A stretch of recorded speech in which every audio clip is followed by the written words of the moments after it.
Hello, welcome to Quackalope. Thank you for being here. Today we're bringing you a preview of Waste Nights because this is coming back to Kickstarter. Beyond the Horizon. This is Beyond the Horizon, which is, I believe, the third edition, the third reprinting of this game. It's been successful enough, it's had enough demand. They had Waste Nights 2nd edition, and Beyond the Horizon is going to be the expansion to the 2nd edition. But you're also going to be able to get your hands on, I believe, everything here. So, I have thrown in front of you here everything contained in this Kickstarter edition of the game. And I've kind of had everything spread out here because this is a story adventure game. This is a not choose your own adventure, but it's an exploration, post-apocalyptic, choose your own adventure game. I always say that too much though. Yeah. I'm always like, all my favorite games are choose your own adventure games. Let me nuance what that means. You're going to be taking the role of one of these various characters here. My favorite so far has been Mr. Mall. Diving into one of various different stories in this insane book full of text and exploring across Australia. Alex, do you know anything about this region or what's happened here on the map? Past what the game has taught me, not really. But companies have been fighting for resources, for energy, and they have resulted in this post-apocalyptic wasteland in which we're all just trying to survive while we engage with a variety of denizens as we wander across the wasteland, as we use our specific vehicles and our characters to move around the board, to encounter various terrain types, encounter various enemies, go ahead and roll dice, use your modifiers, your weapons to attack them and to hopefully survive the combat, all while ultimately trying to survive in one of those stories that you referenced. Mechanics are very nice, but Alex, I was asking about why Australia has a giant rift down the center of it. You see, this is in a world, a setting where that's the continent split in half, and there's three different tribal factions, I believe, that are warring against you. You have the robots, you have the abominations, like the not trolls, what are they called? Orcs and stuff, in games like this, kind of Fallout style, and then I believe you have the scavengers, the people that are doing their best to kind of explore and survive. Each one of your missions will send you on various journeys across the terrain, the landscape, and setting up at various different iconic points of interest around the outside of the island itself. So I have a little touch of flavor text here. Ooh, fun. I'm going to introduce you to my character story. Alex is going to introduce you to a little bit of the narrative of the game, because that's what this game, the heart and soul of this game, is all about. This adventure. It's a 1 to 4 player? 1 to 4 player, I believe, although I'd recommend this at lower player counts. So 1 and 2 is where... 1 and 2, I think, is where we've played it and where it shines. Mr. Mall. Where others see garbage, he sees profit. When others think a hard day's work is for losers, he rolls up his sleeves and starts to rummage in yet another pile of junk. He's called Mr. Mall, and that's exactly what he is. A living icon of a bygone era of consumerism. With a rack on his back and a rare talent for scavenging, Mr. Mall can locate and repair nearly anything in the Badlands. He knows a little bit about advanced science or modern technologies, but he's got that common sense typical of all tinkerers and survivalists. When he's around, you can be sure he'll always have the last bullet, spare part, or can of lunch meat that will mean a difference between life and death. What's so cool about these characters is that at the start of the game, you're going to be choosing which adventurer you want to take on your party. And if you're playing solo, you could choose one or double fist it, so you could have 2 out here on the table. You'll also have a vehicle.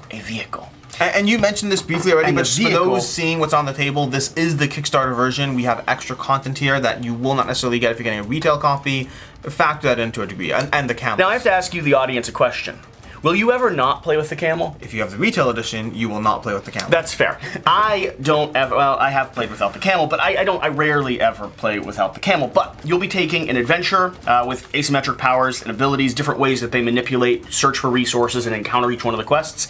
You'll be taking a vehicle with different types of stats, including how effective it is at moving across dangerous and hazardous terrain. You can spend, the extra movement points you can gather. And you'll start your adventure. Now, the adventure is going to take place in the Waste Nights book. And I've grabbed a little bit of choose your own adventure, as you mentioned, because those are my favorite parts. This is one we haven't done yet, which is... Every chapter has hundreds of these type of encounters. Hundreds of dialogues, of encounters, of things you'll do, of choices you'll make that will lead down different pathways, depending on what character you are. One of my favorite parts is, very often it's like, well, if you have this, or this character, you have open up an option that wasn't on the table, which gives you a degree of replayability, of reason to keep diving in to the same adventures.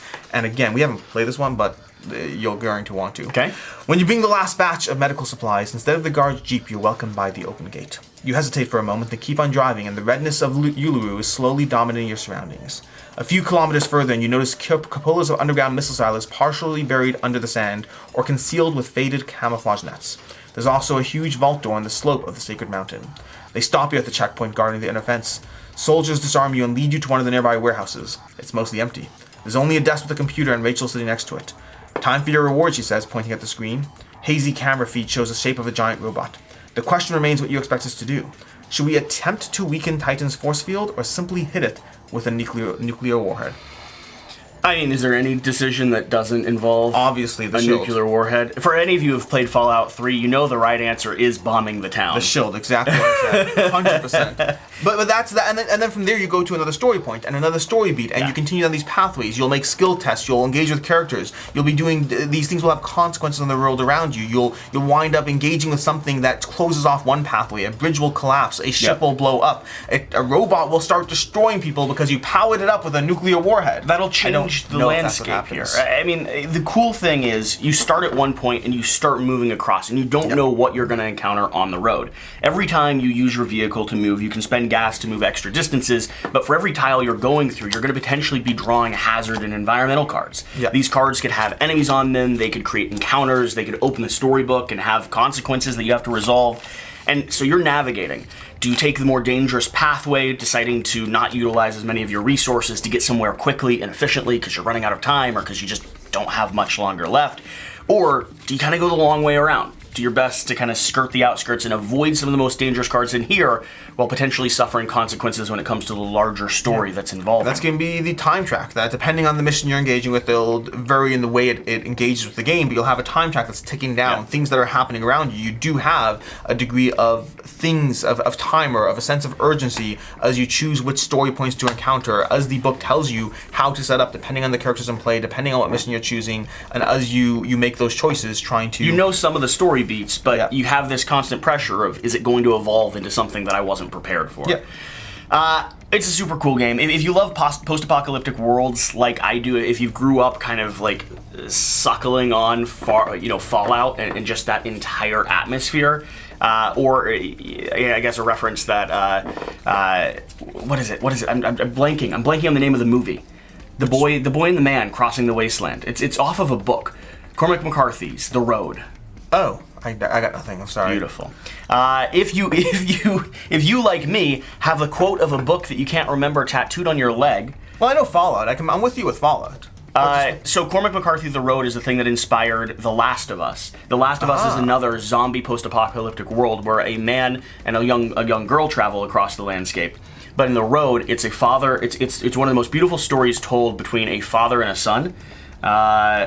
And I have that tattoo. I have one of the quotes there tattooed. That's a tangent that wasn't entirely necessary. So, let's sum this up. Why should you be interested in Waste Nights? And what might make this maybe not right for some people? Because we always, at the end of the previews, we always try to give some context, right? Waste Nights has one of the better choose-your-own-adventure systems that I've played in games. And I haven't played that many, to be fair, but I generally like choose-your-own-adventure. But the question is, sometimes it can devolve into just going from one step to the next without feeling a form of engagement. This game utilizes the world map, it utilizes the overarching story beat of what's happening in this universe, and then it dives into specific adventures with specific goals, with specific branching pathways that give you replayability just in terms of having the opportunity to actually blow up the boat if you had a different character with you, and it gives you a large sense of story and exploration and narrative that ties in well with the general sense of mechanics, the power-ups, the leveling up you're going to be doing, the engaging with enemies, throwing a flashbang at an enemy so they only roll one die so you can survive another round, dumping a little bit of fuel into your tank so you can make it a little closer as the timer closes down. It wraps all that up into a very solid choose-your-own-adventure package. I think, for me, and I've played a lot of choose-your-own-adventure games, and in this one, not only do I love the theme and aesthetic, but on top of that, like you're hinting, the choose-your-own-adventure has meaningful consequences and diverging pathways. And so the combination of characters, vehicles, and ways to approach the map, mixed in with decisions that actually matter when it comes to the game state, is very, very intriguing and encourages solo play. Now, that's one of the things that I will say kind of against this. If you're looking for a big open-ended story game to get to the table with like 3 or 4 people, I don't think this is it. No, this would be... I find that this thrives at lower player counts, primarily because, to a large degree, you're making choices. You're engaging with the world around you, and the more players you have at the table, the more you end up being a bystander. Now, speaking for myself, and possibly only for myself, I like flavor text when I'm reading it. I don't love listening to flavor text. Excuse you.